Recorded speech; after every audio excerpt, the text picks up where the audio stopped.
완주 항공대대 헬기 노선과 관련해 완주 군민들이 대규모 집회를 열고 노선 철회와 관련자 처벌을 촉구했습니다. 대규모 사학 비리가 드러난 완산학원 소속 학교를 살리기 위해 교사와 학생, 학부모들이 직접 나서 도교육청의 대책 마련을 요구했습니다. 시민사회단체들이 전북을 운행하는 고속열차가 적은 건 지역차별이라며 KTX와 SRT로 나눠진 고속열차의 통합 운영을 촉구했습니다.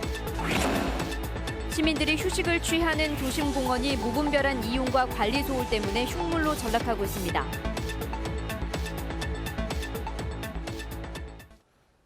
여러분 안녕하십니까? JTBC 8시 뉴스입니다.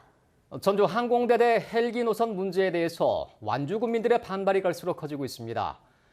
오늘은 전주시청 앞에서 대규모 집회를 열고 헬기 노선을 철회하고 관련자를 처벌할 것을 촉구했습니다. 전주시는 여전히 해답을 내놓지 못하고 있습니다. 정원희 기자의 보도입니다. 혁신도시 다 죽는다! 항공노선 처리하라! 쏟아지는 밧줄기 속에 완주군민 수백 명이 광장으로 몰려들었습니다. 이들은 전주시와 국방부가 아무런 협의 없이 완주 상공을 날도록 헬기 노선을 정해 심각한 고통을 겪고 있다며 목소리를 높였습니다. 또 주민들의 재산권과 생존권이 달린 문제를 환경영향평가는 물론 주민 설명회조차 없이 진행했다고 비난했습니다. 누구하고도 상의하지 않고 어떤 사람에게서도 알리지 않고 몰래 기습적으로 진행을 시켰습니다. 말 그대로 사기를 친 거고. 항공대대가 완전히 자리를 잡으면 헬기가 수십 대로 늘어나 하루 100차례 이상 완주 상공을 날게 될 것이라는 주장도 나왔습니다. 주민들은 완주군 상공에는 헬기가 단 한 대도 다닐 수 없다며 노선을 즉각 철회하라고 촉구했습니다. 또 완주군을 기망한 전주시장이 직접 사과하고 일방 행정을 주도한 관련 공무원들을 처벌해야 한다고 강조했습니다.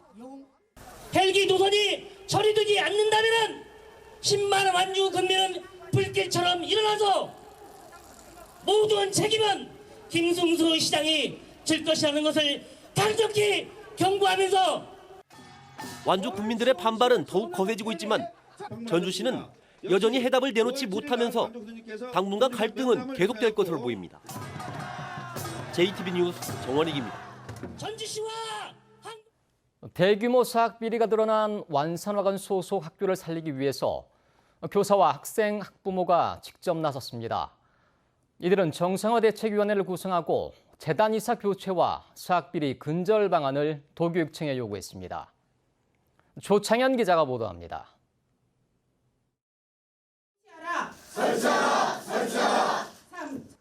완산여고와 완산 중에 학부모와 교사, 학생 등 50여 명이 정상화 대책위원회를 구성했습니다. 대규모 사학 비리가 드러나 망가질 대로 망가진 학교를 살리기 위해서 직접 나선 것입니다. 이들은 재단 이사 교체와 사학 비리 근절책을 서둘러 마련할 것을 전북교육청에 강력히 요구했습니다. 완산학원의 정상화를 통해서 교육의 공공성이 실현될 수 있도록 하고 정상화에 대한 결과가 더 이상 교육의 목적을 이루기 어렵다면 완산학원의 해산까지도 결단해야 하며 완산학원 비리 사태의 가장 큰 피해자는 학생입니다. 취약계층의 교육복지비는 물론 급식비 횡령 사실까지 밝혀지면서 학생들이 받은 충격은 상상 이상입니다. 현재 우리 학교 학생들은 안정되지 못한 분위기 속에서 방황하고 있습니다. 많은 소문들에 휩싸인 채 슬퍼하고 또 아파하며 학생의 본분인 학습을 다하지 못하고 있습니다. 교사들도 오랫동안 이어진 비리에 제대로 맞서지 못했다며 반성했습니다. 학교에서 일어난 많은 범죄와 일탈은 어떠한 말로도 이해와 용서가 가능하지 않습니다. 몰랐다고 하면 무책임하고 알고도 함께 했다면 공범입니다. 완산여고와 완산중 교사들은 학교가 정상화될 수 있도록 노력하겠다며 학생들에게 고개 숙여 사과하기도 했습니다. 김승환 교육감은 빠른 시일 내에 임시 이사를 파견해 학교를 정상화시키고 돈을 내고 채용된 현직 교사 4명은 교단에서 퇴출하겠다고 밝혔습니다. JTBC 뉴스 조창현입니다. 전북을 운행하는 고속열차가 적어 도민 불편이 적지 않습니다. 시민사회단체들이 지역 차별이라는 조사 결과를 내놓고 KTX와 SRT로 나눠진 고속열차의 통합 운영으로 해결할 것을 촉구하고 나섰습니다. 권대성 기자의 보도입니다. 전북을 운행하는 고속열차는 영남권에 비해 운행 편수가 크게 적습니다. KTX와 SRT로 나눠 운행되는 고속열차가 경부선은 하루에 195편 오가지만 호남선과 전라선은 각각 94편과 30편에 불과합니다. 더욱이 서울 강남으로 바로 가고 요금도 10%나 싼 SRT가 전라선은 한 편도 운행하지 않습니다. 철도 공공성 시민 모임이 여론조사 기관에 맡겨 전주와 남원 시민을 대상으로 실시한 여론조사에서도 비싼 요금과 운행 횟수 부족 같은 불만이 쏟아졌습니다. 특히 응답자의 59%는 이 같은 상황과 전라선 SRT 미운행이 지역 차별이라는 주장에 공감하는 것으로 나타났습니다. 또 동등한 시민으로서 국민으로서 대접을 못 받고 있고 요금은 또 비싸게 내고 있고 우리가 지금 대중교통도 완화됐다고는 하지만 시민사회단체들이 해법으로 고속열차의 통합 운영을 제시했습니다. 분리 운영으로 중복 비용이 한 해 360억 원에 이르는데 이를 줄여 고속열차 운행을 늘릴 수 있다는 겁니다. 통합이 된다면은 하루에 46편 정도, 그러니까 하루에 29,000 좌석 정도가 생깁니다. 증평이 될 수 있습니다, 사실은. 그렇게 된다면은 이제 SRT나 SRT 부분이 전주, 남원 다 간다는 얘기죠. 시민사회단체들은 전라북도와 지역 정치권이 정부 설득에 나설 것을 촉구했는데 국토교통부는 지난해 고속열차 통합 운영 여부를 판단하기 위해 용역을 시작했다가 올해 초 중단했습니다. JTB 뉴스 권대성입니다. 민주평화당이 정헌율 익산시장의 다문화 가족 비하 발언에 대해 사과했습니다. 평화당은 언론사에 배포한 사과문을 통해 상처를 받은 당사자와 도민들에게 진심으로 고개 숙여 사과한다며 앞으로 이런 일이 또 발생하지 않도록 각별히 주의하겠다고 밝혔습니다. 평화당은 또 다문화 가족과 이주 여성 단체가 주문한 정 시장의 제명과 당 소속 공직자들에 대한 인권교육 시행에 대해서도 심도 있는 검토를 하겠다고 말했습니다.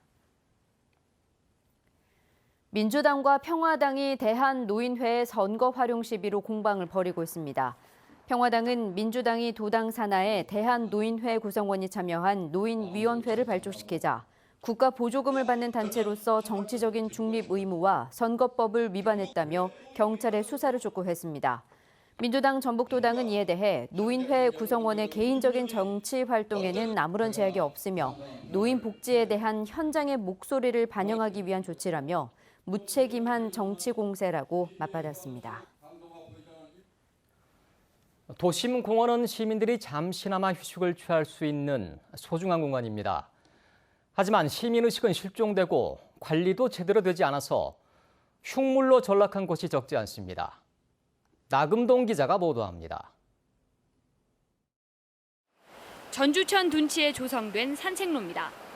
곳곳에 눈살을 찌푸리게 하는 폐기물들이 널려 있습니다. 시민들이 오가는 산책로에 이렇게 정체를 알 수 없는 컨테이너가 방치돼 있습니다. 길게 뻗은 담쟁이 덩굴이 컨테이너가 얼마나 오래 방치돼 있었는지 말해줍니다. 커다란 하수관 더미도 벌써 몇 달째 자리를 차지하고 있습니다. 둔치 곳곳은 경작금지 푯말이 무색할 만큼 개인 텃밭으로 변했습니다. 돌아다녔을 때 풍경이랑 이런 것도 이렇게 보고 다니면은 더 좋으니까 그런 게 좀 빨리 깨끗하게 치워졌으면 좋겠어요. 주택가에 있는 이 도심공원은 포대째 담긴 생활 쓰레기며 페인트통, 수납장까지 각종 폐기물이 질비합니다. 불법 투기 24시간 감시 중이라는 안내문은 부서진 지 오래입니다. 쓰레기가 너무 많아서 구청에서 단속을 왜 안 하는지도 모르겠고 저는 악취 때문에 일부러 여기 길은 피해서 돌아서 지나다니거든요. 이곳은 어린이공원이라는 이름이 무색할 만큼 술병과 담배꽁초가 가득합니다. 아침에 와보면 여기 완전히 하얗게 담배꽁초로 널려 있어요. 청소하기 전에 와보면 엉망진창이 담배꽁초가요. 전주시 공원 관련 민원만 한 달에 300여 건. 시민들의 건강한 쉼터가 돼야 할 도심공원이 무분별한 이용과 허술한 관리 속에 흉물로 전락하고 있습니다. JTB 뉴스 나금동입니다. 국회 교육위원회가 유은혜 교육부총리와 김승환 교육감을 출석시켜 상상고의 자사고 지정 취소에 대한 현안 질의를 진행했습니다. 민주당 박경리 의원은 일반고 2곳만의 평가 점수와 비교해 기준 점수를 80점으로 올린 것이 타당한지, 한국당 이학재 의원은 획일화된 학교 교육의 한계를 보완하기 위해 출범시킨 자사고를 적폐 취급하는 건 아닌지 물었습니다.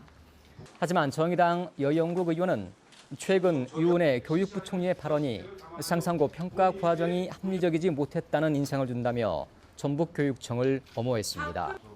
유은혜 부총리는 평가 점수를 정하는 건 교육감 권한인 만큼 이를 존중해야 한다며 자문위를 거쳐 신중하게 최종 결론을 내리겠다고 말했습니다.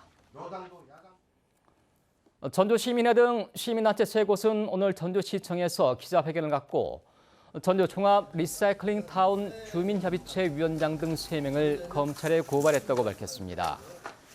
이들은 위원장 등이 전주시에서 받은 주민지원기금을 운영하면서 여러 차례 업무상 배임과 횡령 등을 한 혐의가 있다며 전주지검에 고발장을 제출했다고 설명했습니다.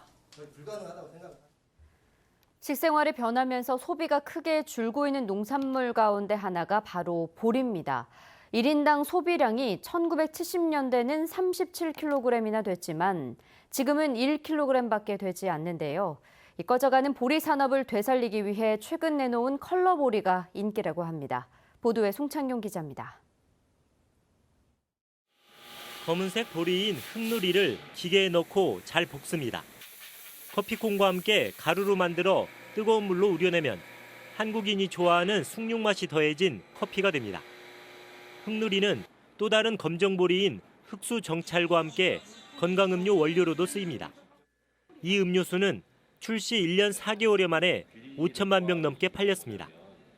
검정색의 흑누리와 청색의 강호청, 자색의 보석찰이 모인 삼색보리의 수출량은 2015년 1톤에서 지난해 40톤으로 증가했습니다.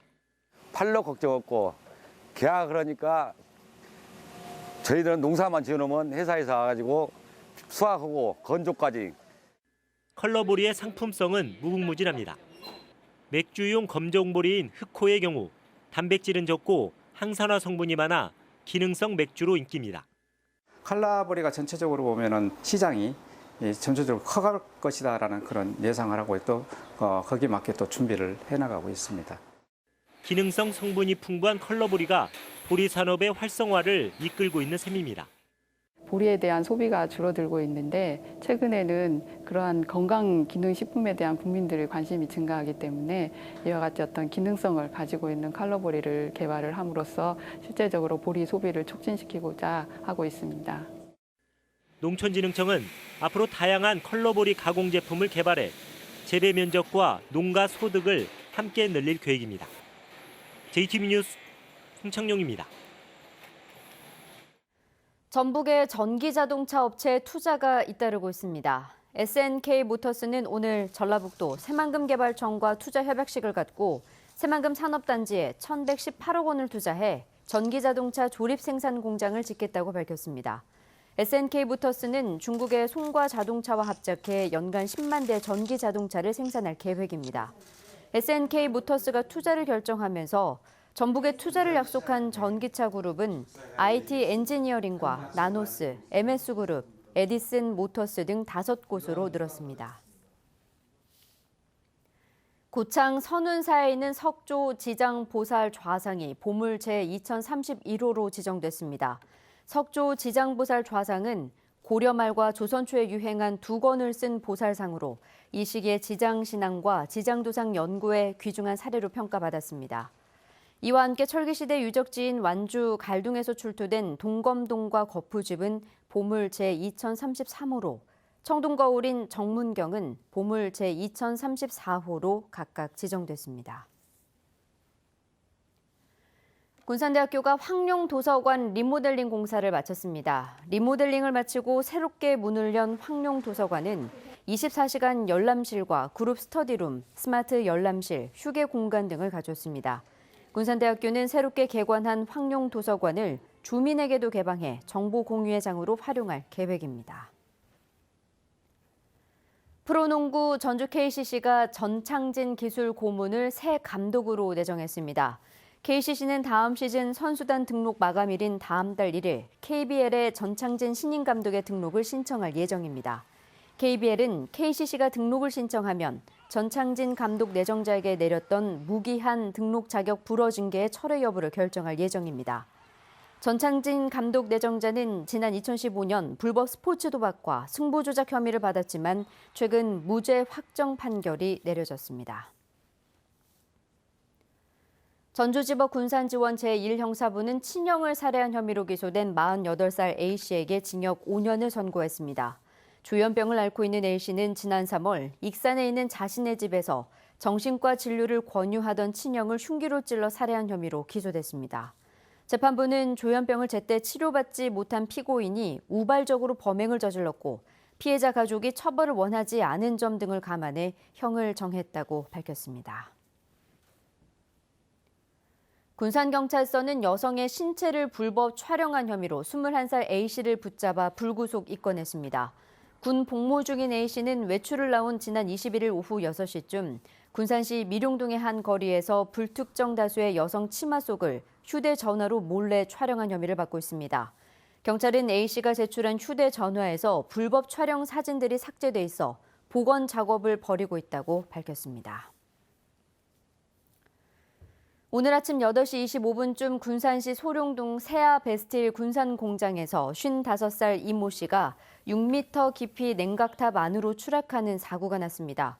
신고를 받고 출동한 소방당국은 1시간 반 동안 냉각수를 빼내 이 씨를 구조했지만 이미 숨진 뒤였습니다. 하청업체 근로자인 이 씨는 냉각수 필러 교체 작업을 준비하다 사고를 당한 것으로 알려졌습니다. 올여름 장마가 본격적으로 시작됐습니다. 이번 비는 내일 아침까지 10에서 40mm가량 더 내린 뒤 오전 중에 대부분 그치겠습니다. 비가 오는 동안 돌풍과 벼락이 동반될 가능성이 있어 주의가 필요합니다. 내일 아침 기온은 전주 22도, 무주와 진안은 20도에서 시작하겠습니다. 낮 기온은 전주와 익산 29도, 군산 27도가 예상됩니다. 장마 전선은 모레 금요일 일시적으로 남하했다가 다시 북상하겠고 주말에 또 장맛비가 내리겠습니다.